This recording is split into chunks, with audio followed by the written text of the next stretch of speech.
Welcome back to the Blogsy, guys, where we talk about what's going on in the blogosphere, and we throw in a few app suggestions as a sprinkling, I guess, a little sprinkling of interest. I'm Lance. I'm Sean. I'm Chisong. Okay, so let's get started. Yeah. This is this week's drink. Isn't it water? Yeah, well, it's a Power O2, some drink. It's one of those power drinks, electrolytes or whatever. Well, you guys drink these kind of drinks? Not really, no. I rather drink water. Just plain water? Yeah. Do you pay for water? Yeah, my parents pay for water. But like when you're out and about, you buy special bottled water, or? Yeah, I should buy water. In Korea, people don't usually drink that Tap water. So. Yeah, you're right. Although we had the government inspection people come to our house and tested it with all the chemicals set and everything, and they said, wow, your water is extremely clean, you can drink it. The psychology of it, though, trying to get over it, going, you're so used to not drinking it. Yeah, I don't know. What I saw, a study a while back, was that actually water, price per gallon, so I'm sure the price per liter in Korea, is actually more expensive than gas. Oh, in any country, you mean? Yeah, well, that was based in America. They were comparing in America, but I imagine it would probably hold true in Korea too. I don't know for sure, but all these different crazy bottled waters. You know, when I was young, and maybe it's because of where I come from in the States, but we never drank bottled water. I never knew anybody that drank bottled water. The water out of the tap is fresh and clean and always cold. So it's a way society, I guess, has kind of changed. Yeah. If I go to my grandparents' house, which is in the countryside in Korea, they pull out the water from the A well? No, not a well, but they connected the pipe to the ground, so they pull out the water from the ground. So it's very clean and cool. So we drink it, we take shower with it. Yeah. It's good, isn't it? Yeah, it's very good. Yeah, it's a way to live. Yeah, but not in Seoul, like you said. In Seoul, people usually don't drink the tap water. I don't know. Yeah, I think as infrastructure, I don't know, because I think even where I'm from in the West Coast, even though the water is really clean and tastes good out of the tap, I think a lot of people still buy bottled water. It's been a real good marketing ploy by the industry. And all these power drinks now, too. You know, I remember way back when it was just Gatorade. Oh, and it was really only for athletes after you sweat a lot from playing sports. But now everybody's drinking it. It's like I'm out walking around in the sun. I guess I need some electrolytes, keeps us healthy, or I don't know. It's basically flavored water. I think most of it is just marketing. But, yeah. It's tough to fight that marketing, too. Right. I'm sitting there going, the cheap, just plain water, or this with a little flavor in it. Yeah. And what happened to you? You got so red. Yeah, I went to Boyeong. In Boyeong, they have this festival. Boyeong, yeah. In Boyeong, they have this festival, lasts about a week. It's called a mud festival. And you go there and you basically cover yourself in mud. And it's really fun. They have all these events there that they do, and concerts and dancing. And it's really, foreigners love it. It's always packed. And unfortunately, because we were playing in the mud and everything, I didn't want to carry around my camera to get it all covered with mud. So I don't have any good pictures or any good video to share. So it sounds really fun. I saw the pictures and it looked really fun. I heard of it a lot of times, but I've never been there. Yeah, go with your girlfriend. I think you guys would really have fun. It's about 3 hours, which I don't know, in Korea is quite a distance. But yeah. Anyway, it's worth it. It was worth it. A day thing, maybe overnight, one night. Yeah. It'd be fun. Cool. Okay, first topic. What do you have? Isn't yours first? No, go ahead. You start. Okay, I'll start with mine then. Apple announced that they will release the OS X Lion finally tomorrow. Finally! Tomorrow. Yay! I was looking forward to it. Tomorrow morning in American time, so in Korea it will be tomorrow night or the day after tomorrow morning. And as it's announced before, it will be releasing through the App Store, Mac App Store, and they released some update today to prepare you to update to the Lion. Alright? Some kind of little bitty install you have to do to prepare, or? It's just one of the updates. So you do the software update in Mac OS X, and they do it automatically. I just updated it. If you're running, what, Snow Leopard? Or it Yeah. doesn't matter any of them? You have to have Snow Leopard to install the Lion. Yeah, That's how you know it. I heard that annoyed a lot of people that never updated to Snow Leopard, so they're going to be forced to either buy a new computer or buy Snow Leopard, then buy Lion. Right. That's what you get for not upgrading. So, Right. have you been playing with the beta? Unfortunately not. I only have one Mac. I bought a new one, but I still have one Mac, so I have to work with it. So I need that kind of. I don't want to get that some, bugs or something. But couldn't you theoretically dual boot? Same where you boot camp. Yeah. Couldn't you dual boot and run it on there? Theoretically, you can do that, but it takes time to prepare it. Well, you guys have a lot of time. You're sitting around doing nothing. Okay, so what's exciting about it? I'm not really. I haven't been following this. Busy with other things. I don't know all the details. All I know is the scrolling is going to be opposite. Yeah, that's some detail of it, because like they announced it in some keynote speech, they took a lot of UI stuff from the iPad, like Touch UI. So that scrolling is opposite, like you're pulling down and pulling up. Before it was like just it's opposite direction. Right, scrolling would make you go down, right? Yeah. But now this is going to actually make everything go up. Yeah. It's really strange. Confusing. Yeah. I'm sure everybody will pick it up pretty quickly, except the people that have to switch back and forth between a Mac and a PC. But I'm sure they'll have override in it, right? So you're going to choose whether it scrolls that way or not.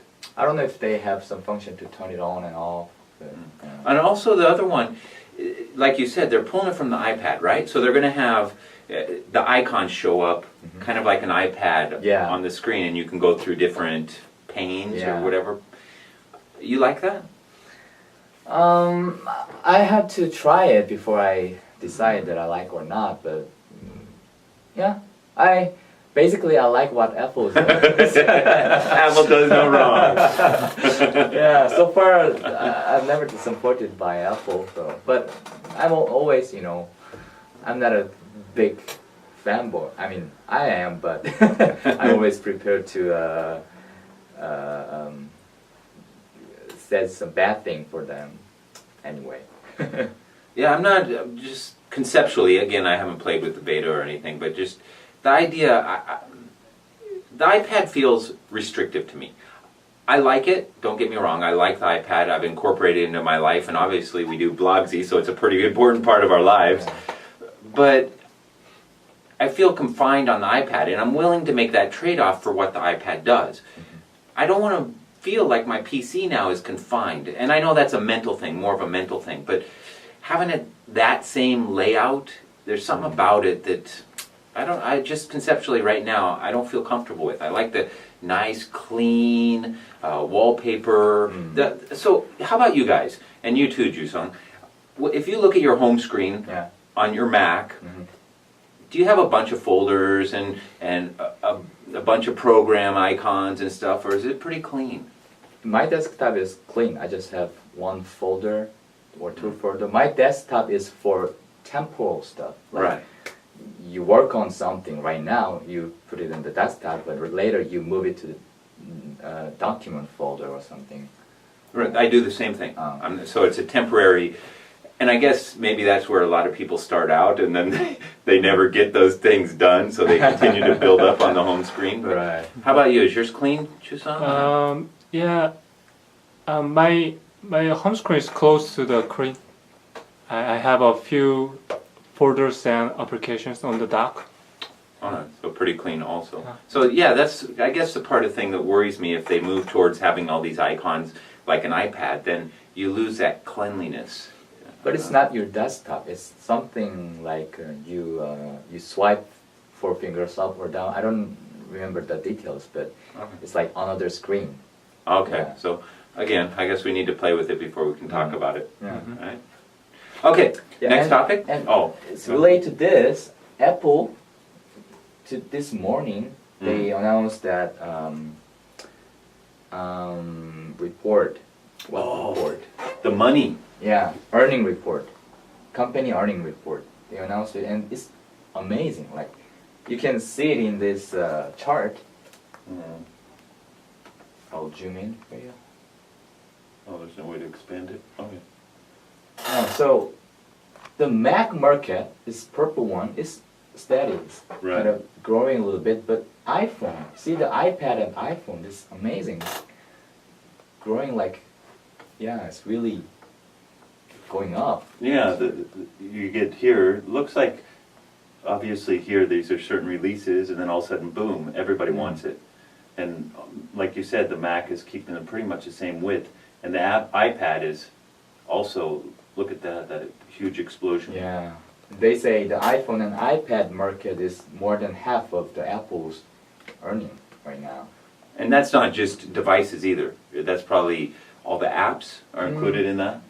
I think there's a software in the yellow line Oh, here. So I okay. think this is earning from the software, so it's not big. You know, what's interesting too is the iTunes is pretty steady. You don't see an expansion in that. Mm. So it must be through competition, or they're just not growing that part of it. Maybe this iTunes one is the app earning thing, right? The software is the software that Apple made, like GarageBand or Final Cut Pro. Yeah, and they say they are right now they are in the highest price in the stock market. Oh yeah. Greatest evaluation or valuation, sorry. Yeah. Yeah. So Apple is doing really well still. Yeah, but then also on the back of this news, they said the rumor is that they're looking for replacement of Jobs. Yeah. That's I heard going that. through the RSS feeds too. So right. that you got to wonder what's going to happen without him at the helm. Yeah, I'm worrying too, you know. His health is not good right now, so Apple have to prepare someone who can replace him. People are saying that Tim Cook is the best man for that. But I don't know he'll do good as Jobs. We'll see. Yeah, you got to wonder too how, Jobs is one man, and he's not there all the time, I'm sure. He's got other things. So it's not really what he's doing, my feeling. It's not necessarily, he sets the tone for the company. Yeah. And like, he doesn't accept this kind of thing, and it trickles down. Right, exactly. So can they find someone that's going to keep that same focus that he does? Because when he stepped away, all of a sudden Apple started to go in all different directions, and it lost its focus until he came back. So Right. yeah. What I heard is they're making some rule, that Steve Jobs' way of rule, so that even if he got out, that if people keep the rule, then it'll be Steve Jobs' way of thinking or acting. Well, here comes where you put your money, because you wait until he's replaced, the stock market dives, or the stock valuation dives. Sorry, it's going to go down, guaranteed. Yeah. If you believe they're going to be able to come up with a replacement, buy a bunch of stock, because as soon as the market senses, oh, everything's going to be fine without him, all of a sudden it's going to shoot back up, and you'll make your money. So it comes down to that. There's your gamble. Yeah. Okay, interesting stuff. Your topic? So my topic was safety playgrounds are destroying society. To me this is really interesting. And here, basically what they're talking about, this is a Gizmodo blog post, and it actually came from, I think, the New York Times wrote a story about it. And so Gizmodo picked up on it. And in America, over the last 20, 30, 40 years, I don't know, lawyers have become involved in every aspect of American society. And so they've made anything that a child can get hurt on, they've taken out of playgrounds. So what used to be kids running around on gravel and asphalt, now you have to have these rubber pads and monkey bars you could fall off of, they're gone, and all these things that they deem, oh, your child can get hurt and they should get rid of them. You know, and I hate it. I really hate it. Here, they actually, what the New York Times went into, and they wrote, while some psychologists and many parents have worried that a child who suffered a bad fall would develop a fear of heights, they're using this as an example, studies have shown the opposite pattern. A child who's hurt in a fall before the age of 9 is less likely as a teenager to have a fear of heights. So I think there's a mental disconnect, and we've gone the wrong way. That, in my feeling as a parent, that you overly protect your child, and it's going to hurt them in the long run because they don't get those experiences. Right. You know, Makes sense. and as me as a parent, I want my child to be out there scraping their knees and breaking bones. I don't care. As long as I keep them from dying. You know, I don't want to put them in a situation where they could die. I think that's poor parenting. But I want my child out there, you know, being able to get hurt because you learn from it, you experience it. It's part of being a child. You know, to cover them with a helmet and pads and everything when they ride their bike. I'm sorry, that's not my style. And you know, I found in Korea, and I don't know if it's historically part of the culture or what it is, but Koreans are much more protective than my generation, the way I was raised. So I'll take my kids to the park, and other parents are like, don't let your children do that. No, they might fall and get hurt. I'm like, that's part of being a kid. Let them fall and get hurt. You know, they're not going to die. And the thing that's interesting to me is the opposite way of thinking. Because cars are extremely dangerous. Yeah. If you look at statistics. Yeah. And in Korea you have a lot of narrow roads where cars parked and another car can barely pass by. So there's not much room. Yeah. But I see parents with little kids just walking by, just ignore the cars, and that to me is dangerous. Because you don't know, has someone been drinking? Is a tire going to blow out? What's going to happen? And your kid gets hit by a car, that can be death, if not permanent lifelong injury. Falling off of a swing or monkey bars, it's painful, loss of breath, but they don't die. But in Korea, it's the opposite. Yeah. Yeah.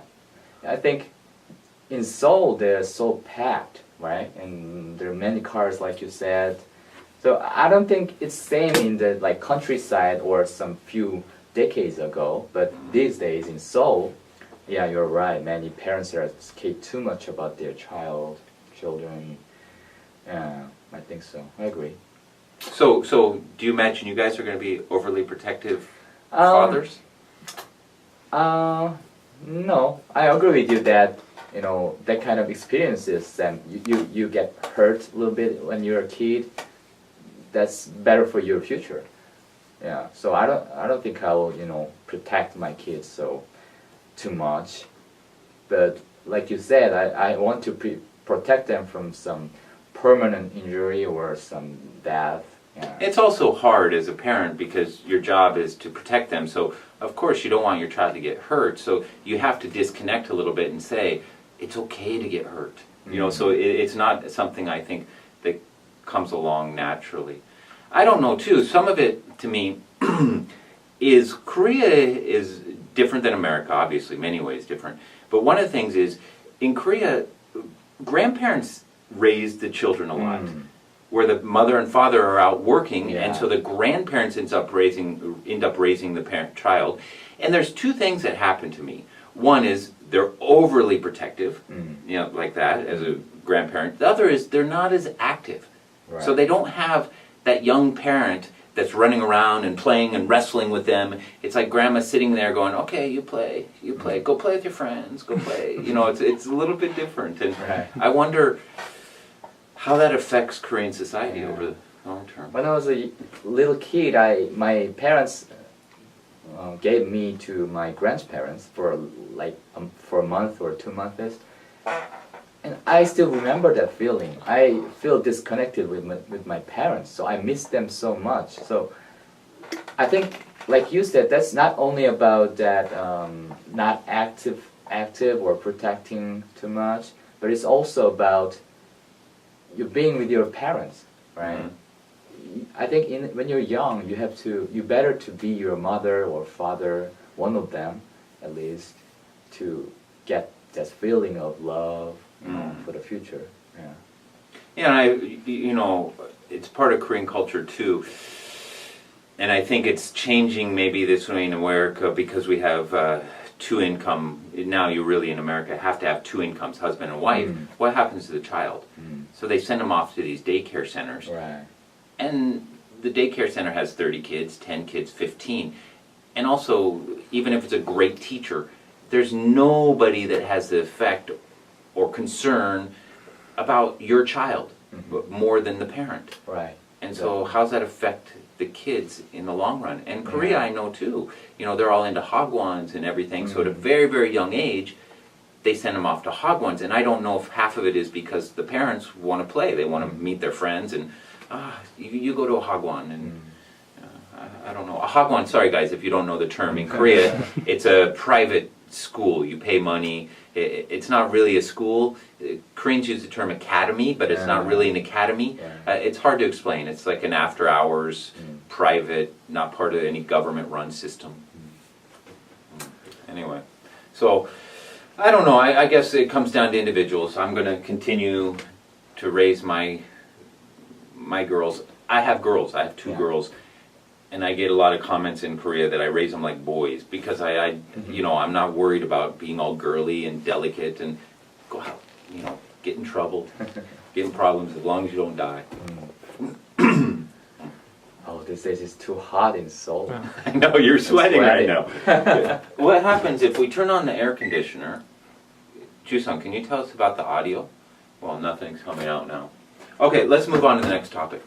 Okay, my topic. Next one. The title says, Family Ties earned the smart cover knockoff of Samsung certification and a place on their store shelves. Okay? This is really embarrassing news for some Koreans, I don't know if you saw this, but Samsung, Samsung released the Galaxy Tab 10-inch version recently, and some company, the company's CEO is like nephew of the Samsung CEO, but they released something called smart case, not smart cover, but it looks exactly same with the smart cover. It's even the same color. Yeah, you see the picture. They're using same color with smart cover. Like this. It's exactly same design, the smart cover. Is the same magnetic when you flip I it? didn't see the details, but I don't think the Samsung Galaxy Tab has the magnetic thing inside. I'm not sure about that feature, but they don't even look like fit exactly. They have some gap here. It doesn't look good as the Apple one, but I don't know if they have some blatant smart cover ripoff. Yeah, and it was in the news in Korea too, so they took this off from their website right now, and they say it has not been sold yet, so they will just remove this from their product line. And so if you guys don't know, in Korea you have Samsung, Kia, they call them chaebols, right? Yeah. And basically, I don't want to get into all the history, it's a short podcast, but it's these large corporations that are in everything. Right. And then you end up having these families that are predominant owners still, and their children, and it's a lot of nepotism. Their children run this division, one of their grandchildren are married to this person, and so it becomes part of the corporation. They tie together and help each other out. And so you're saying that's what this is, that one of the nephews or someone like that designed this? Yeah, the news says Samsung gave them, the company, the certification for selling that for official Galaxy Tab accessory or something. So they proved it because CEO is his nephew. I know in Korea, like it happens many times. You know. Well, honestly, you know, and I love this country. I don't have anything negative feeling about this country.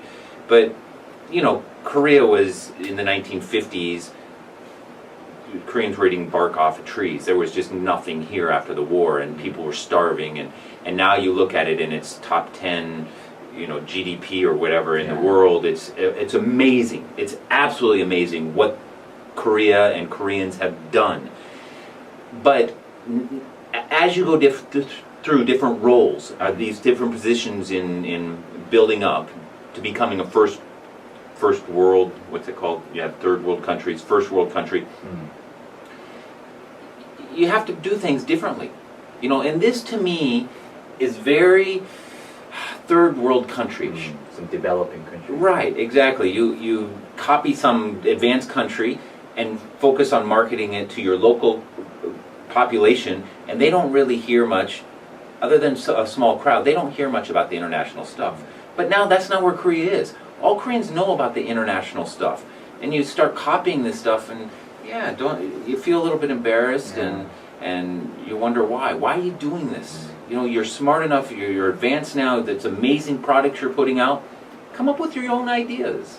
Yeah, you know, Korea has been growing up so fast, like everyone knows, after the Korean War, and we have some big companies like Samsung, but you know, it takes time to move on to some next level, but it's too short, so we still have that old habit or something. Yeah, you're right, because you still have, if it takes a long time, then you can change the management, and that kind of slow in changing, then new people come in and they have the new systems and the new way to manage and the new way to create.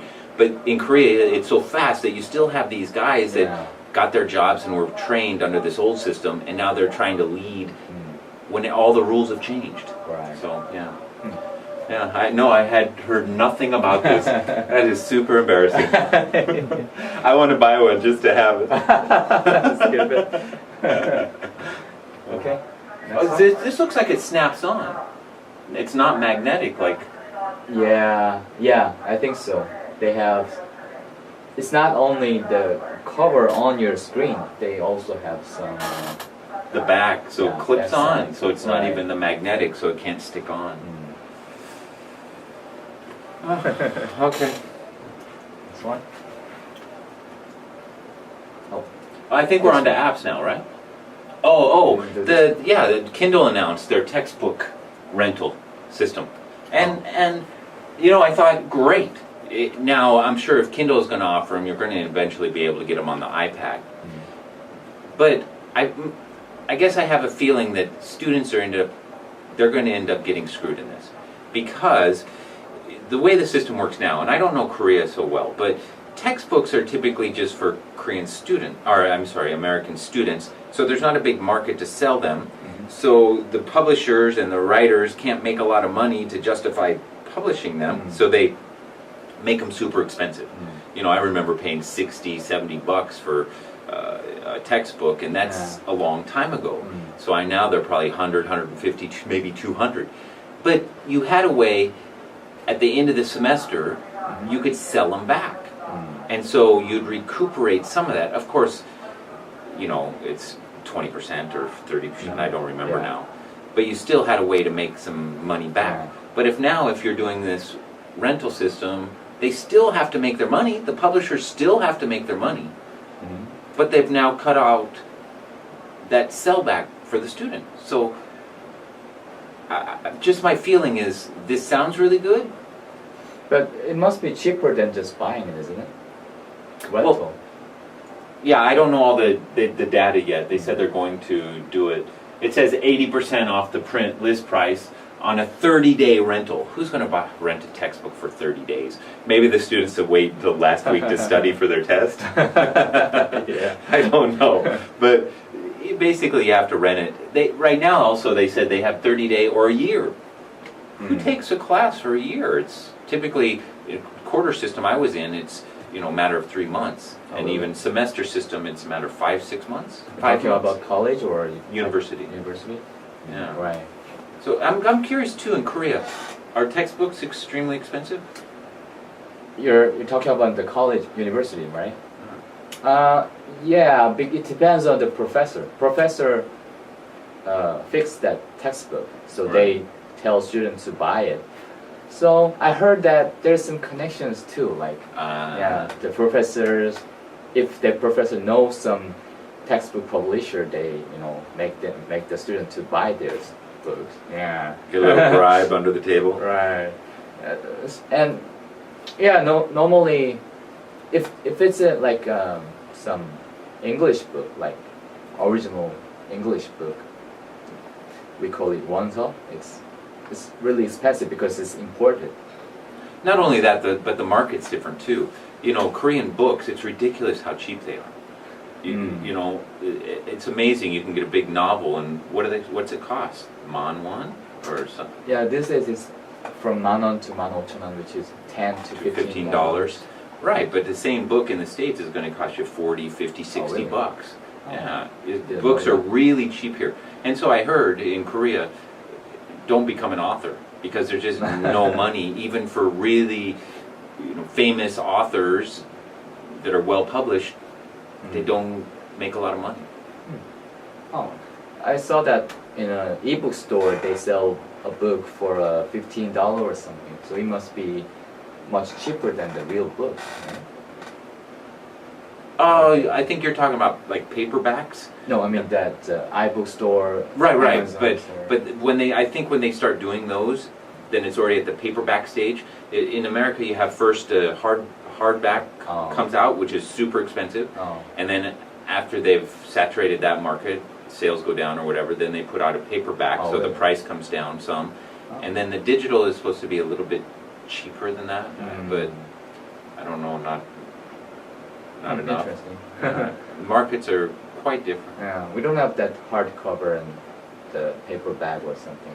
We just have one type of book. And also, I talked to a lot of my friends about this. Koreans read really fast. Oh, really? Yeah, it's amazing. They'll go through a novel. Some kids go through a novel in a day. And right. I don't know of an American. I've never met an American that can go through a novel in a day.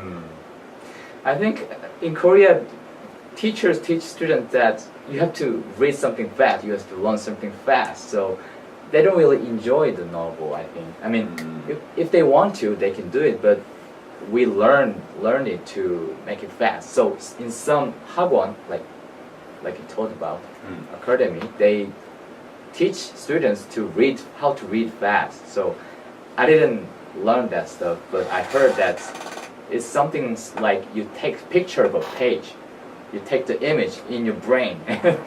It takes like few 10 seconds or 20 seconds to read the one page, Yeah, so they're more scanning instead of getting Yeah. into the detail. Yeah, someone else I talked to about that, like I said, I talked to a lot of people. It's Yeah. really interesting to me. So after they finish reading the book, my friend read it in English and his friend read it in Korean. And so the English friend was talking to the Korean saying, well, what did you think about this part? And what did you think about that part? And he's like, I don't remember any of that. So it was like they were reading and just getting the big points and not Yeah. really savoring it possibly. Right. I don't know, the language might be a possibility too. The structure of the language. Yeah. That might make it easier for Koreans to read quicker too. I don't know. But while we're on this topic, I could go on forever, sorry guys. While we're on this topic, there's no dyslexia in Korea.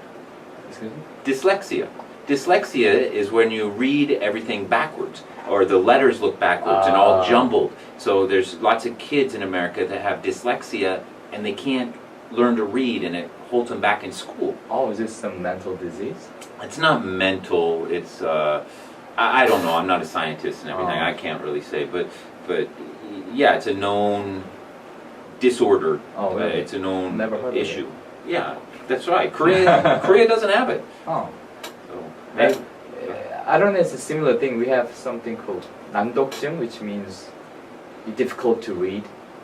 Some people have some disease that is difficult to read, but it's not about like reversing the word or something. yeah, this is letters are reversed, Ah. jumbled, backwards, all kinds of stuff. Interesting. When I read some English books, I read it. Of course, I read it slowly because I'm not familiar with the English language. But I'm not perfect bilingual person, so I don't know the difference between reading Korean and between reading English. Yeah, I saw. Well, one last thing on this. I think it was in The Simpsons, or I can't remember. They had the dyslexia store or something like that, and so you had to be really quick to pick this up. But they showed it in a mirror, and so when they showed it in the mirror, it was written the correct way, which means it would be written backwards if you just saw it directly on. It would be written backwards. I thought it was really clever on their part.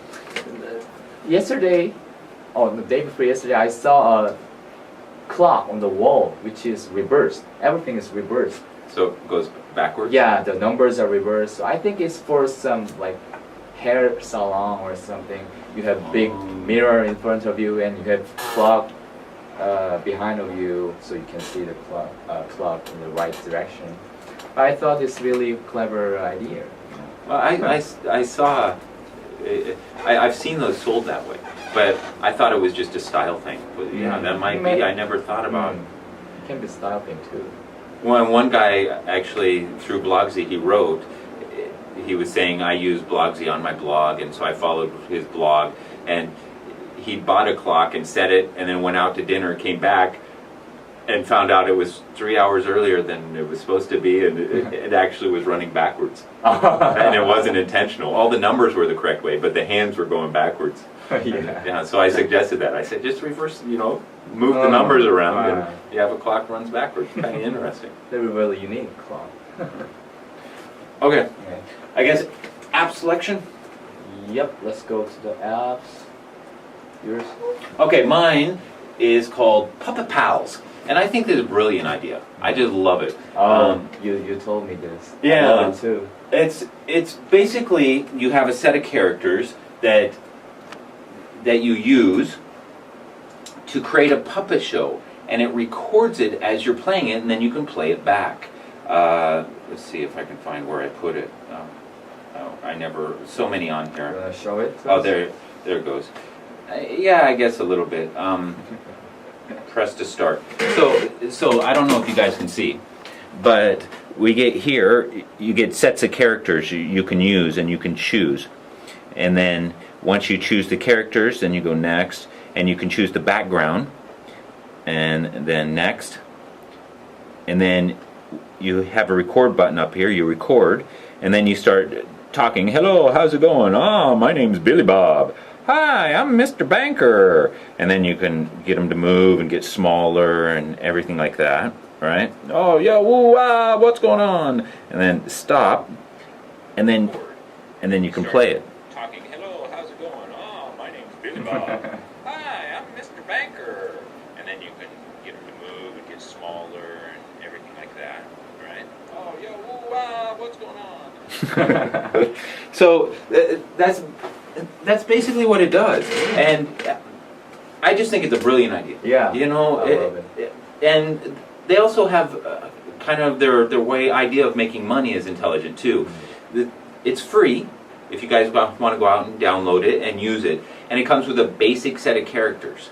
And then if you want more characters, they have all these different styles of characters. Let's see here. If I go back, you can choose more characters. Okay, and they have like fairy tale characters, monsters, on the farm, pirates. You can choose each one of those groups to get more characters for 99 cents, or they have here a director's pass, and that's $2.99, and you get all of them.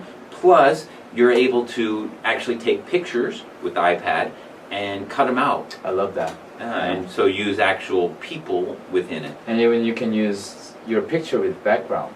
Right, you can make your own background too. Right, I just think it's a brilliant idea. I wish I had thought of it.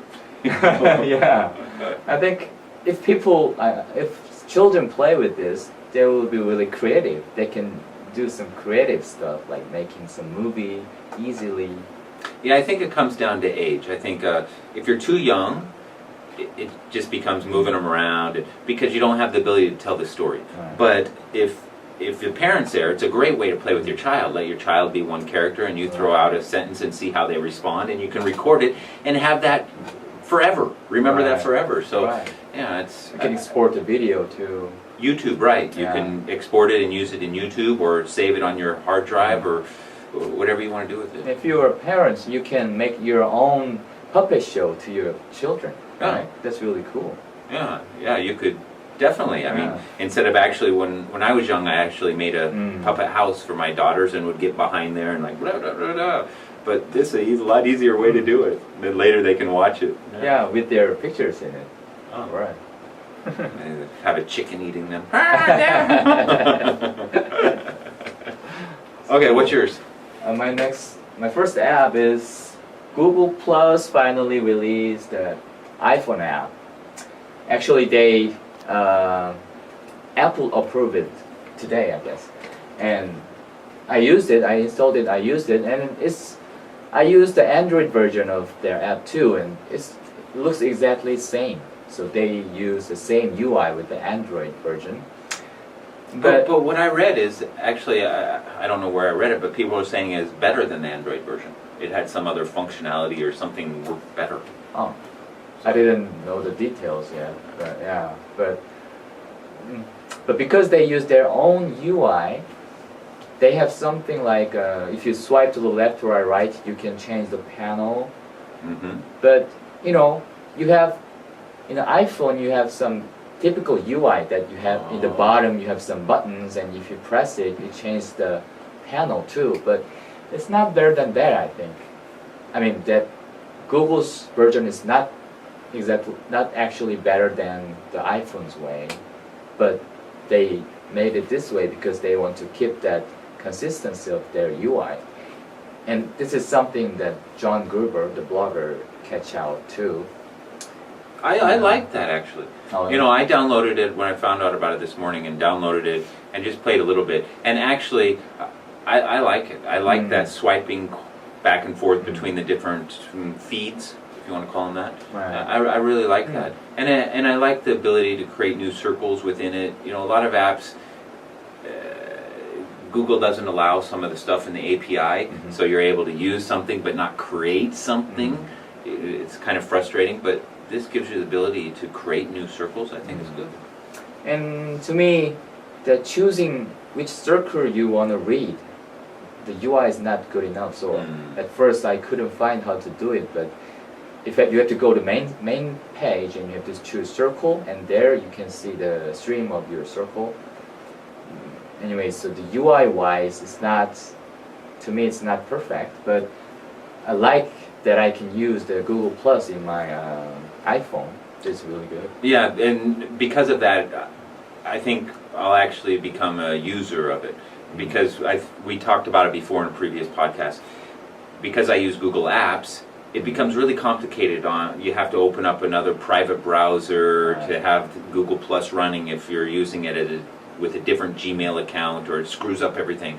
So I just became too much of a hassle to keep it open or to keep opening it. So with it having on my iPhone, I think I'll actually start using it and be involved, and that'll help Google grow, because of me,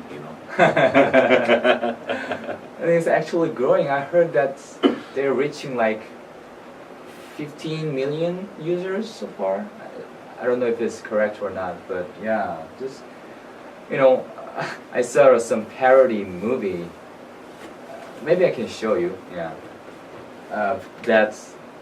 it's too long, so I will. Go I can ahead. show the link on the blog post, right? Okay. So that there's a Mark Zuckerberg is drinking in the bar, and the founder of MySpace, it's called Tim or Tom, I don't remember. He came and he says something. He's drunk and I hate Facebook, that kind of thing, and and he said, "Hey, you are the new MySpace." Yeah, exactly.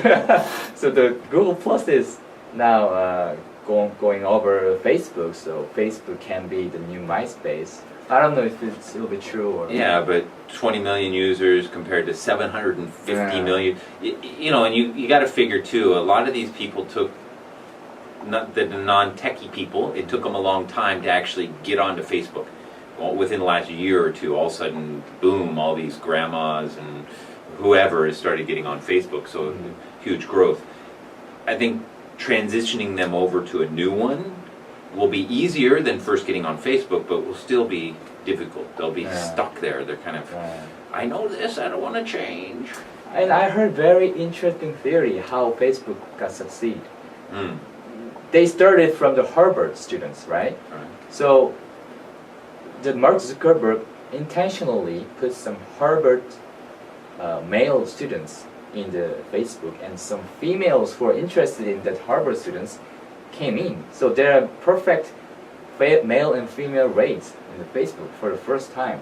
Mm. So that's why it can grow so fast, and there's some your relationship status in Facebook, right? So that interests that young people. But in the Google Plus right now, it's 90% of users are the guys. Guys and geeky guys. right Yeah. now. So they say that people are saying that you'll not be succeed as Facebook because of that. But I disagree. I think the you know, I hate Facebook. I'm not a big fan of Facebook. But so I really like the circles, and I like the layout, and I like the simplicity, and it's very clear to me. Where Facebook, it's very confusing how I want to do this, and then you got to go with 18 menus. So I think for that reason, it will succeed. My fear is that already you got your email at Google, you're doing your searching through Google, and now you're going to tell them all about your personal life. Basically what Google is a data mining company. And so by doing your social through them, you've just given them even more details Yeah. about your life. That's what scares me. That's the only thing that causes me to question, do I really want to use this? I think that's exactly what Google wants from the Google Plus. The major feature that they can earn money is that advertisement. Mm. So if they are exposed to more people through the Google Plus, they can do that. So they can do more advertisement. Okay, my next one is called Tiny Tower, and it's super addictive. It's actually this one. This is by NimbleBit, I guess. NimbleBit is the developers, and Tiny Tower for the iPad. It's the one I'm using, so HD.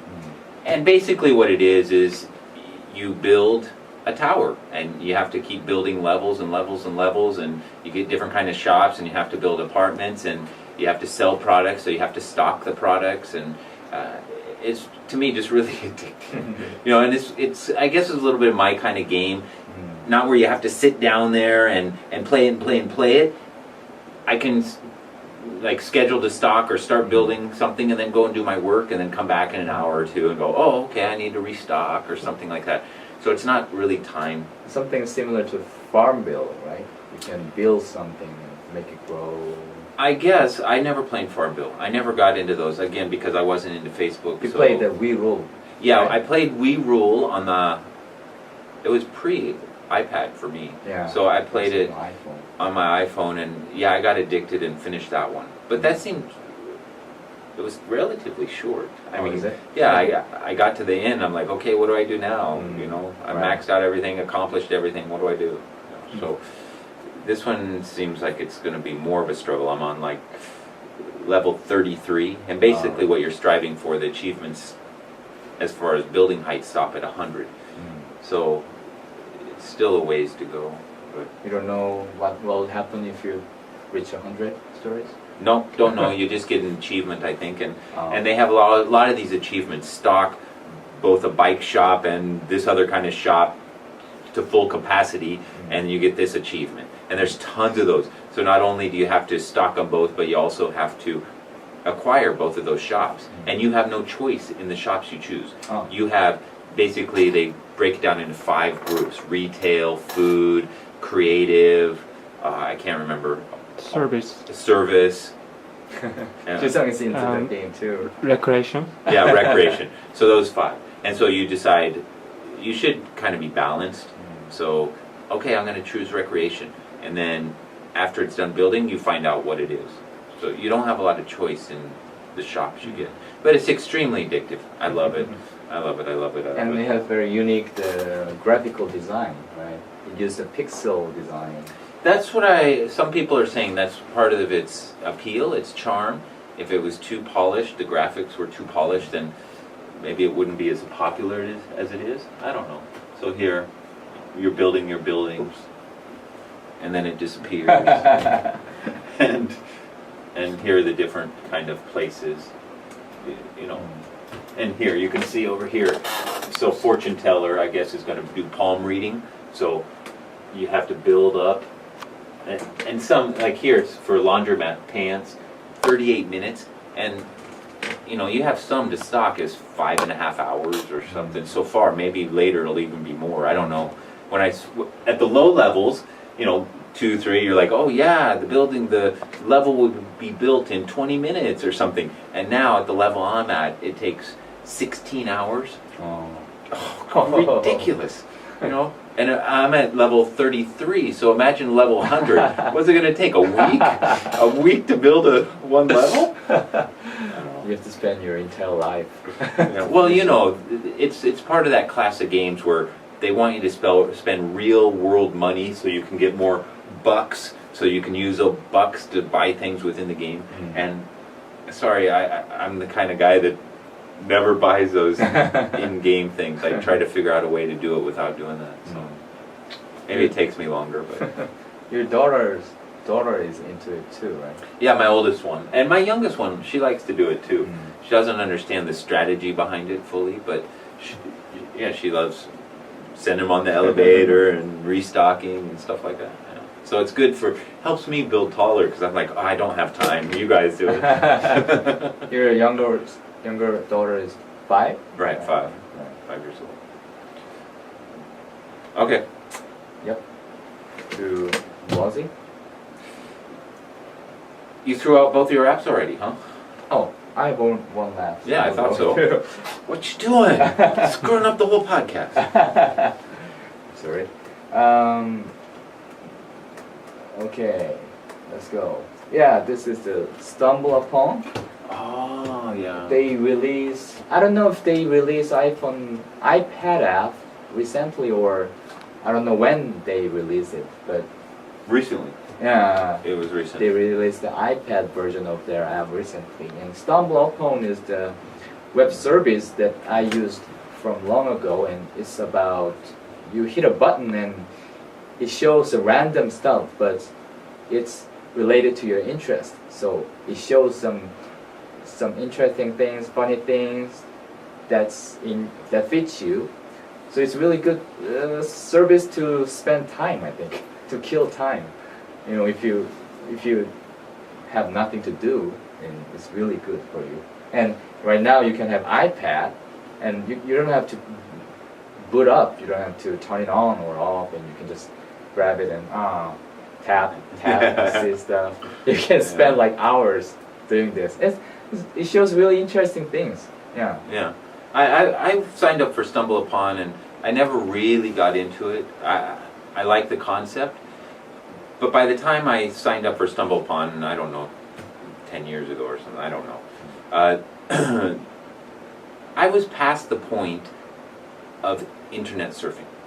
You know, are you a big internet surfer? Do you sit down and go, let's follow this trail of what's going? These days, no. I just follow Facebook, Twitter, some social things. Yeah, it's to me that was the beginning of the internet. And yes, I'm maybe that old, but it was like, oh, this new internet thing. Let's discover what's out there. This web and where it can take us. But I moved past that, and it's like I use the internet now to search for something specifically, or follow certain blogs that cover the topics I want. So, but I heard about this through my RSS feed, and I might give it a try. Yeah, I think they use the social stuff very good too. If you connect to the Facebook or Twitter, they get some links from your friends, so you can see what your friends like. Well, like you said, these days of internet is all about like social connections, so it's more reliable. I think that's contents are more reliable because your friends like it, or you get someone you know. And that's got to be smart for, I'm sure smarter guys than us are trying to figure out how to find those people that have the time or the interest to go out and go through all this and then share it in the social groups. Because basically the position I'm in is, well, if someone else thought this was interesting, maybe I should follow this link because I'll probably find it interesting. Because I don't have the time to go out and do all this, but they do. So if you can get to those people... And give them money? I don't know. I don't know how you get to them to, hey, talk about Blogsy. Give them badges. Well, isn't that what... No, Dig doesn't give badges, does it? But they give that digging number. Right. I think there's dynamic badge, similar badge dynamic there, where you're suggesting articles and then it gets dug up and you're like, whoa, I'm number 5 or something. I don't know. I don't know. Yeah. So it's free? Yep, it's free. Everything. It says sign up with Facebook. I don't have to use Facebook, do I? You don't have to. Okay. I can use Twitter. You can make your own ID account from here, StumbleUpon. But if you want, you can use Facebook account. Oh, I want to. Really bad. Okay, on to Blogsy. Yep. Last portion. We released The Monster. Yeah. And last time we submitted it, right? Right. It was not released. the last time we recorded, had we submitted? Yeah, we had submitted. And so we released it, and the feedback has been really positive. You know, Yeah. people seemed really appreciative. We put a lot of work into it, and it seems like the contacts we've had back, they're like, wow, it's really good. Yeah. It's, This update, to me, it feels like you, after a year, you clean all your house. You catch all the little bugs. But it's not a big stuff like adding some new room to your house, but it's just cleaning your house. spring cleaning. Yeah. Yeah, I'm really happy with the feedback we're getting about it. Really, thanks guys for Yeah. the positive feedback, and hopefully you enjoy it. And what we're working on right now is, I think we mentioned before, we have this plan we're following, and we're working on building the framework so we can add platforms. You know, by building the framework first, instead of just going and starting adding platforms, it'll make adding platforms in the future much easier and quicker. So, one thing to bring up, and I need to do a blog post about this. The #1 vote getter is Tumblr. And I get emails pretty consistently. Please support Tumblr. Tumblr is a beast unto itself. What I mean by that is, if you look at WordPress and Blogger, which we support right now, and some of the other ones out there, the blogging platforms out there, basically you have a body, you know, the post, and you post to that, and that's how the blog is set up, and that's how the API is set up. But with Tumblr, it's completely different.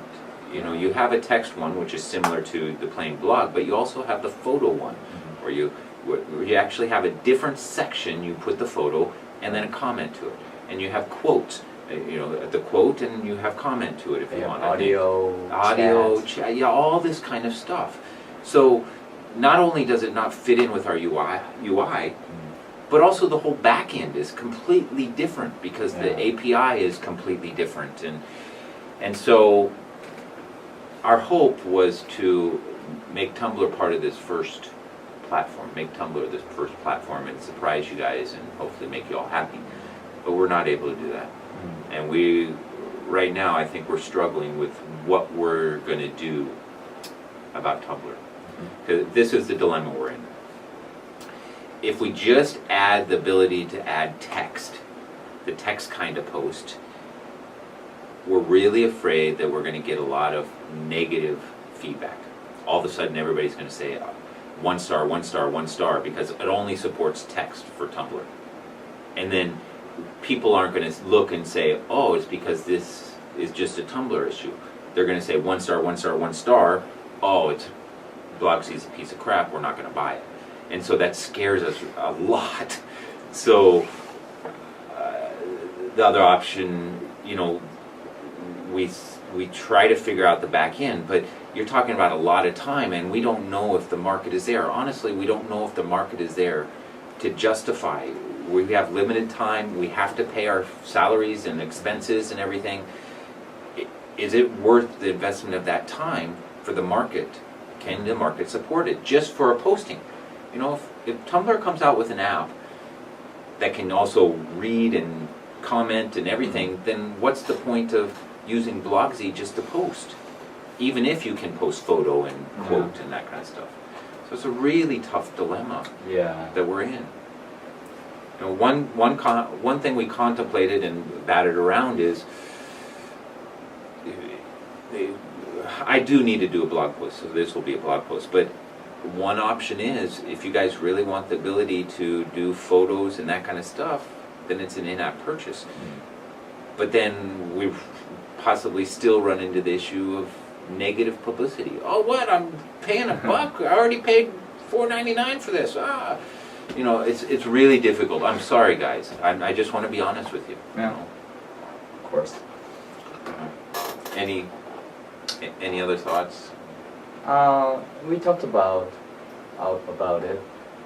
So yeah, we'll do a blog post about it, and we want to hear users' opinion about it. Yeah. We can't guarantee anything. No. But we want to know some better way, right? Right.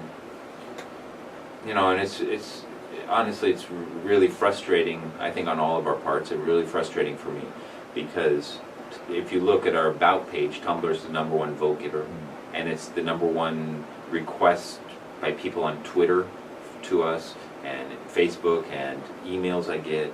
It's just definitely the #1 thing. Please support Tumblr. Please support Tumblr. So it's really frustrating that it's not just as easy as fitting into Blogsy as we thought it would be.